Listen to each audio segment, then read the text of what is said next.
Welcome back to WION World is One. You're watching Speed News with me, Vidar Kathuria. Let's get started.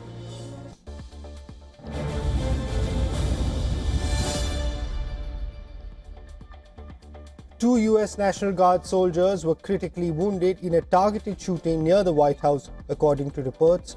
The gunman was apprehended on the scene after suffering gunshot wounds during the incident. Washington Mayor Muriel Bowser called it a targeted shooting by a single gunman who is now in custody. President Trump was in Florida at the time of the shooting, condemning the incident. Trump said the perpetrator was a migrant from Afghanistan and called the incident an act of terror. According to reports, the suspect has been identified as Remanullah Lakanwal, 29-year-old Afghan national from Washington state. Meanwhile, Secretary of State Pete Hegseth has announced that 500 additional military personnel have been deployed to Washington, D.C.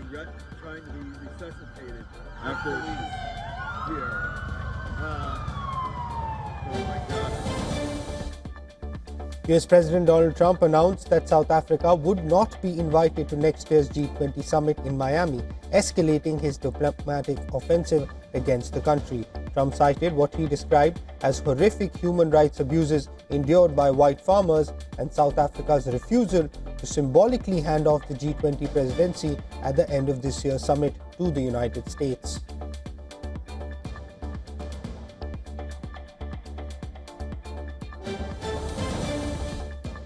U.S. Defense Secretary Pete Hegseth announced that the United States plans to expand the deployment of troops and aircraft to intensify the fight against drug trafficking, particularly in the Caribbean. The Dominican Republic has become the first major public partner in this effort, agreeing to allow temporary U.S. use of restricted areas at two key facilities. Pentagon Chief Hegseth urges other countries to allow U.S. forces as well.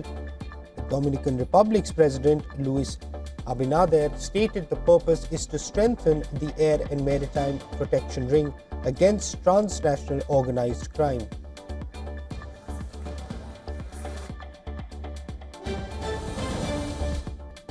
Hamas has called on mediating countries to pressure Israel to allow safe passage for dozens of its fighters holed up in tunnels in the southern Gaza Strip.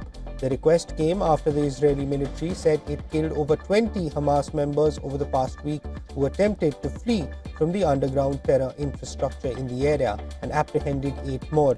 It was the first time the Islamist group had publicly acknowledged that its members were trapped in the tunnels.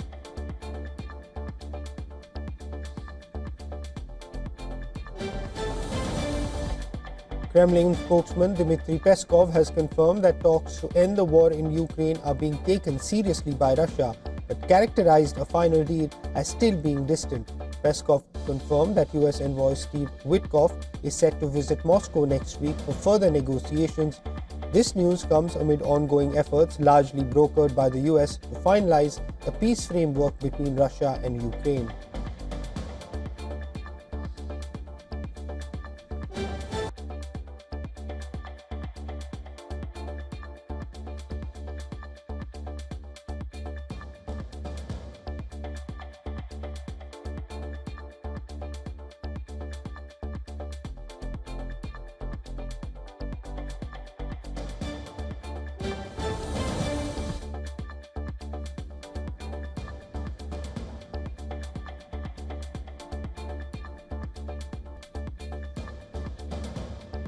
Ecuadorian President Daniel Noboa swore in a new military command led by General Henry Delgado, emphasizing the need for firm action against terrorism and drug trafficking amid the country's severe crime wave.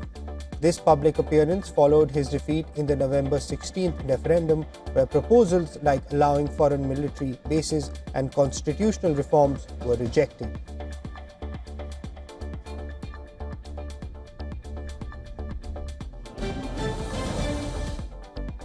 The Macy's Thanksgiving Day Parade is set to kick off in New York City, with balloons of Buzz Lightyear and Pac-Man set to take the skies and floats, featuring La Boo Boo and Lego gracing the streets for the annual celebration.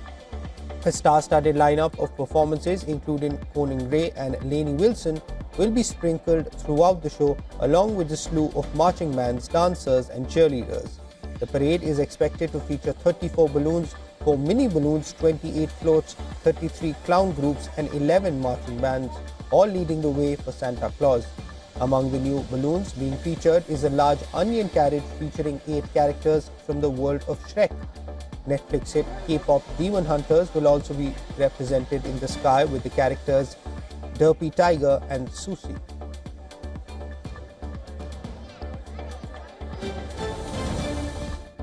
Nigeria's President Bola Tinubu has declared a nationwide security emergency as the country scrambles to respond to a wave of mass kidnappings that have seen hundreds of people, mostly school children, captured in a week. The president ordered the deployment of more security forces and approved the hiring of 50,000 new police recruits and additional personnel into the armed forces. Tinubu urged the National Assembly to review laws to permit states to establish their own police forces.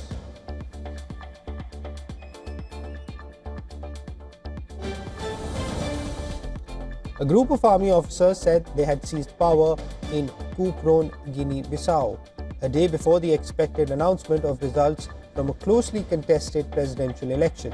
In a statement broadcast on state television, the officers said they had deposed President Umaro Sissoco Embalo, suspended the electoral process, closed borders, and imposed a curfew.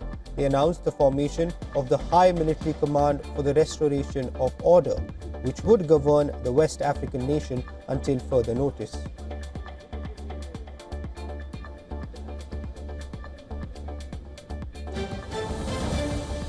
Authorities said the death toll from Hong Kong's deadliest fire in 3 decades rose to more than 40 as firefighters battled to extinguish a huge blaze that ripped through high-rise residential towers sheathed in flammable bamboo scaffolding.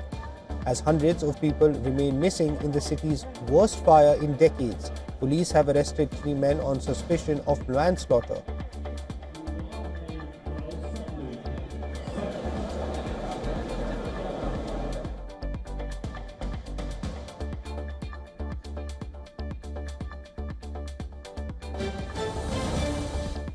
Floods and landslides in Indonesia's North Sumatra province have resulted in at least 24 deaths, with 5 people still missing. The disaster was triggered by a tropical cyclone that brought heavy rains and caused the Malacca Strait to overflow, affecting regions like Sibolga and central Tapanuli, where communications and power have been cut. The flooding has also impacted West Sumatra, where fallen trees blocking roads and excavators working to clear mud and find missing people.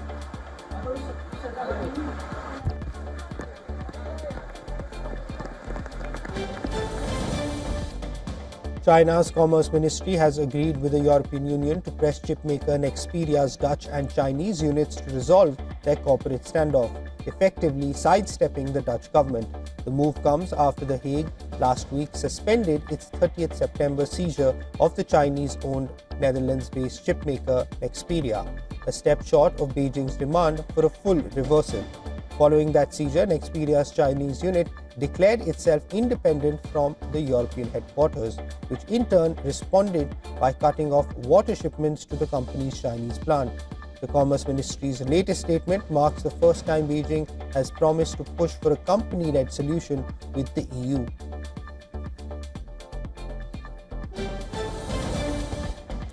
Hackers are taking control of US radio transmission equipment to broadcast fake emergency alerts and obscene language, according to the Federal Communications Commission, or FCC. In a public notice, the FCC said a recent string of cyber intrusions had triggered the emergency alert system's attention signal, which is the shrill tone that usually precedes official warnings about tornadoes, hurricanes, earthquakes, and other dangers. The Commission said the attackers appeared to have breached poorly secured equipment made by Swiss audio firm Barrix, then reconfigured it to play hacker-controlled audio instead of legitimate station programming. Affected stations ended up broadcasting audio feeds inserted by the hackers, including real or simulated emergency alert tones, obscenities, and other inappropriate content.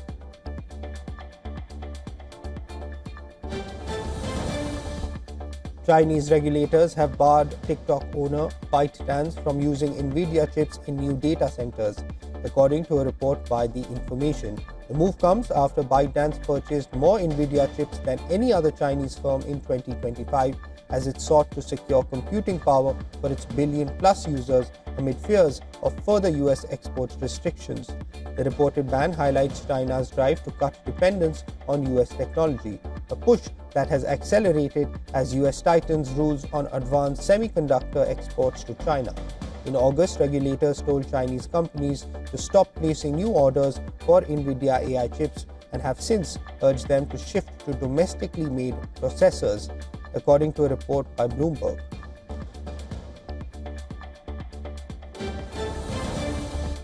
A week ago, many on Wall Street were closing the books on 2025 rate cuts by the Federal Reserve. They were citing the lack of economic data and general uncertainty. Now, top economists, including at JP Morgan, are predicting the central bank will cut rates next month after all. JP Morgan's U-turn aligns with the market perspective of swaps traders. Many markets are presently pricing a roughly 80% chance that the Fed will ease policy by a quarter point next week. That's up from less than 30% a week ago. With a deeply divided Fed and political pressure increasing, what the central bank does is likely to drive markets through to the end of the year.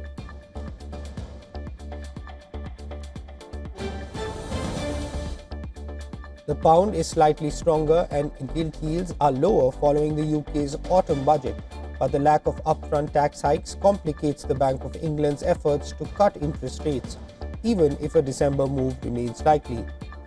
The UK's budget is out after a chaotic early release, and for investors the news is not entirely welcome. But beneath the surface, the story is more nuanced. For all the talk of a significant fiscal hole over the recent weeks, the economic forecast revisions shave only a marginal amount from the government's fiscal headroom. So a smaller fiscal hole means the degree of fiscal consolidation required was more modest too. While tax hikes add up to an additional $26 billion per year in revenue by 2029-30, virtually none of this will come through in 2026.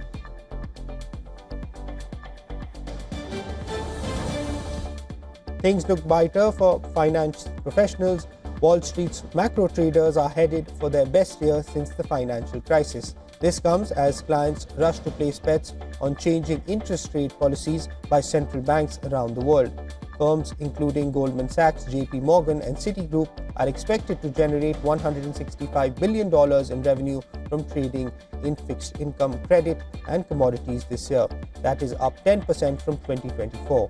Interest rate adjustments by global central banks, uncertainty around tariffs, concerns over ballooning fiscal deficits and a steepening yield curve have bolstered fee pool for rates traders in particular. In the G10 rates business, revenue is expected to reach a 5-year high of $40 billion this year.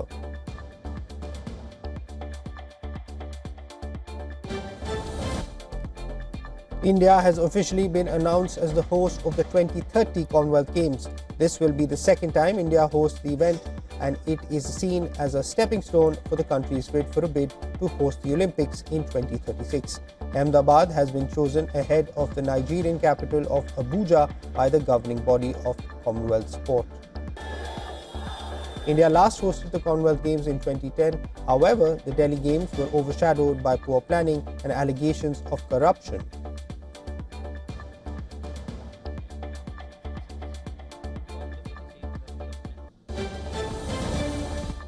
Uzbekistan's Javokhir Sindarov has made history. The 19-year-old became the youngest chess World Cup champion. The Grandmaster defeated China's Wei Yi in a thrilling tiebreak. The final went into rapid tiebreakers after both classical games ended in draws. In the first rapid game, Sindarov missed a one-move win, allowing Wei Yi to hold a draw. But in the second game, the Uzbek star held his nerve as Wei struggled under time pressure, eventually resigning after 60 moves.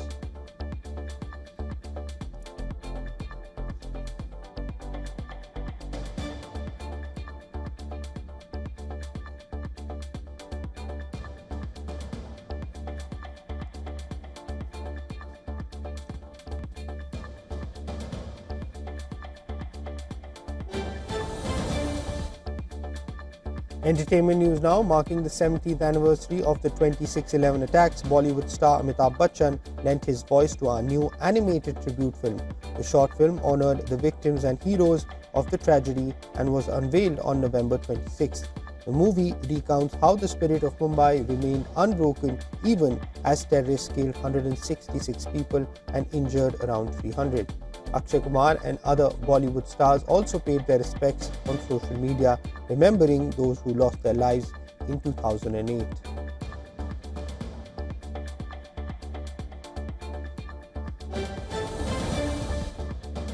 The first look images from the upcoming forensic crime thriller Scarpetta are out. Actor Nicole Kidman steps into the role of Dr. K. Scarpetta, the iconic character from Patricia Cornwell's best-selling novels. The series follows Scarpetta across two timelines, from her early days as chief medical examiner in the late 90s to her present-day return to her hometown as she hunts a serial killer. The show also stars Jamie Lee Curtis and Simon Baker. Scarpetta is set to premiere on March 11, 2026.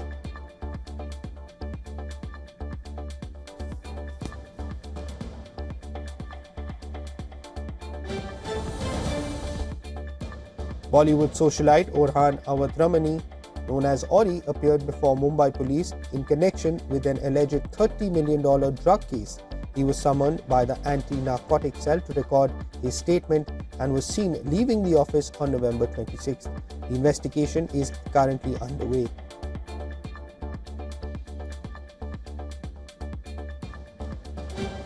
American bandstand to serving in the army. He played the memorable Johnny Venture in A Singer in Rhoda, leaving a lasting mark on television. The industry is mourning his loss.